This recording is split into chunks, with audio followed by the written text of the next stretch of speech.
Hi అండి. మన దగ్గరికి చాలామంది ముక్కు బ్లాక్ అయిపోతుంది, ముక్కులో డ్రాప్స్ వాడొచ్చా అని అడుగుతుంటారనమాట వచ్చి. ముక్కులో డ్రాప్స్ చాలా పాపులర్గా Otrivin and Nasivion drops are similar brands ఉన్నాయి. వాటిలోని జైలోమెటాజోలిన్ అనే డ్రగ్ ఉంటుందన్నమాట. ఈ డ్రాప్స్ వాడడం వల్ల మనకి కొద్ది క్షణాల్లోనే ముక్కు బ్లాక్ రిలీవ్ అయ్యి ఫ్రీగా అనిపిస్తుంది. కానీ ఈ డ్రాప్స్ కొన్ని రోజులే మాత్రమే వాడవచ్చు.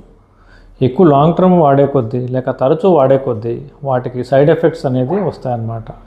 ఆ సైడ్ ఎఫెక్ట్స్ ఏంటంటే దాన్ని రైనైటిస్ మెడికమెంటోసా అంటారు. అంటే దానివల్ల ఈ డ్రాప్స్ వేసిన కొద్ది క్షణాల్లో రిలీఫ్ అయిపోయి మళ్ళీ కాసేపటికి దానికన్నా ఇంకా ఎక్కువ బ్లాక్ అయ్యే అవకాశం ఉంటుందన్నమాట.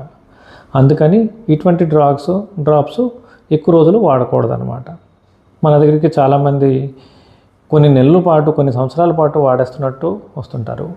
అటువంటి వాళ్ళకి మళ్ళీ కంప్లీట్గా రిలీఫ్ అవ్వాలి అంటే ఆపరేషన్ తప్పితే వేరే డ్రగ్స్ ఏమి ఉండవు దాన్ని నార్మల్ అవ్వడానికి.